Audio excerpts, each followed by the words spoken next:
for my science and technology unit. So I have prepared an underground water pump which demonstrates both series and parallel circuits. This is an original design and I did my research prior to doing this project. Basically, in the next few slides, you will see my underground water pump. I will show you the equipments that I have used and I will demonstrate by turning on the switches to demonstrate how my underground water pump works. And on the third slide, it shows the diagram of my underground water pump, how I have attached the wires all together. So basically the equipments that I had used was a bulb, a speaker, a motor pump, which was 3 to 5 volts, and 2 switches, 1 battery, a clear wire. I had used some food coloring to show the water flow, and some reusable container, a jug and a box, and a black and red wire. Moving on to my next slide. So this is my underground water pump.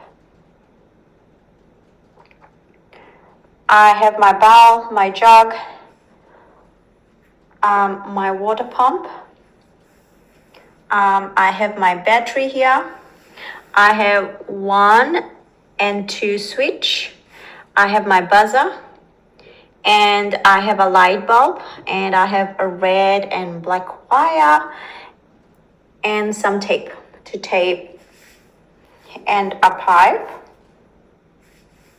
So now I'm gonna start my pump.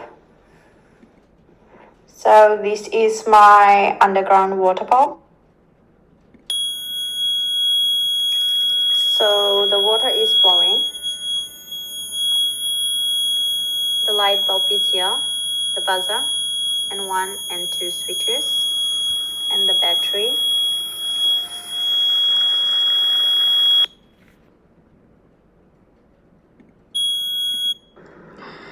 So basically, our water pump is connected to the battery via a switch. This switch also powers an LED light and buzzer when the water pump is on. A series of wire goes directly from the battery to the switch to the water pump and grounds back to the battery.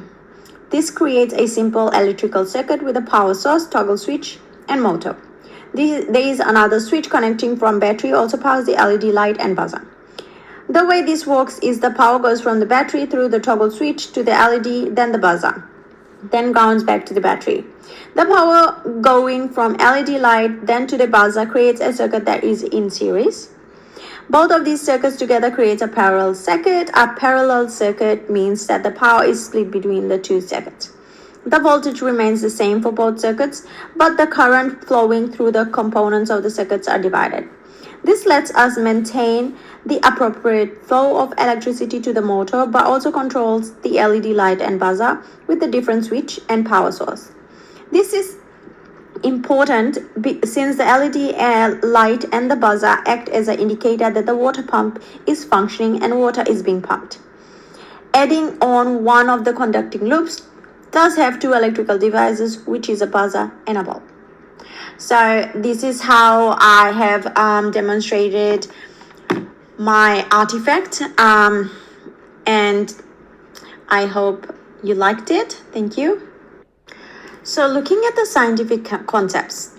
So the scientific concepts that will be covered in this unit on electricity will be electric charge, circuit components, series, parallel circuits, electrical energy, and power. So I will explain to stage 3 some of the basic concepts and explain what all these words are, because most of them wouldn't know what are electrical charge, circuit components. And I will also use YouTube videos to elaborate and further explain what are these circuits, because I think YouTube is a better way to explain. I will also, if my school has all those equipments lying around, I would also perform a virtual learning session as well for my kids. So the scaffolding I would do is I will explicitly teach the method and model the task first before I ask the students to do it by themselves. So I will model it, they will see it, and then they will do group work, and then they will present it. So that's how I will do this unit. Now I will explain how will I teach my stage 3 students. So I will introduce the unit first. Welcome to the science unit of circuits, energy and electricity. Can somebody explain to me what is circuits, energy and electricity? Let me explain to you what is a circuit. A circuit is like a pathway for electricity to flow. Imagine it is a road for cars. Electricity flows from one point to another, just like cars drive from one place to another on a road. Parts of a circuit.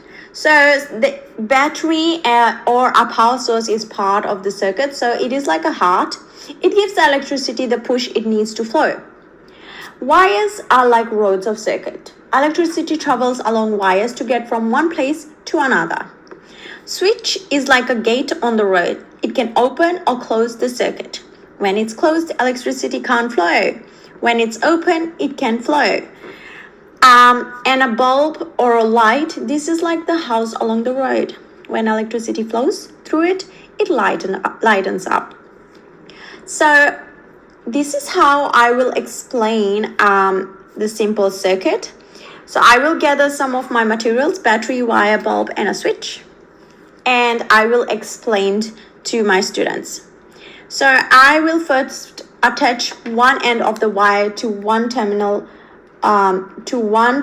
of the battery, and then I will attach the other end of the other end to one terminal of the bulb.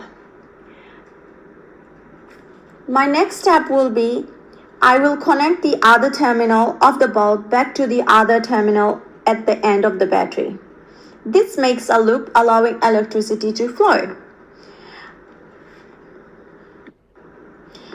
I will then add a switch and connect it in the circuit. This will control when the circuit is open or closed. So how will I test this is I will flip the switch and explain to the students if the bulb lights up. If it does not, if it does, the circuit works. And then I will ask my students to do this experiment as well as in a group. So afterwards, I will explain the terms. What is a voltage? This is the pressure of electricity. It's what pushes the electricity through the circuit. Current is the flow of electricity along the wires. It's like the flow of water in a river. Resistance is the materials that are there that resist the flow of electricity. For example, a bulb has resistance which makes it light up. So there is some of the safety rules that we need to consider while working with electrical energy, wires. So the first thing is that we are never to touch exposed wires. Why? It is very dangerous. And always ask an adult for help if it happens. We have to turn off before touching any wires or any form of circuit. And remember, experimenting with circuits is fun, but we need to stay safe. So during this experiment, we need to be very safe and vigilant of yourself and others while doing this experiment. So the skills students will achieve will be to transfer and transformation of energy. My science unit inquiry question will be, what types of energy transformations can be observed? The students will investigate how electrical energy can be transferred and transformed in electrical circuits and can be generated from a range of sources. They will be describing light, sound, heat, electrical energy transformations. They will investigate how electrical energy can control movement, sound, or light. And they will design, test, and evaluate the product. So the links to the science and technology syllabus would be ST3 1WS, ST3 2DPT, ST3 8PWST. These are the unique syllable outcomes which I will be using and incorporating into my unit for the science and technology unit.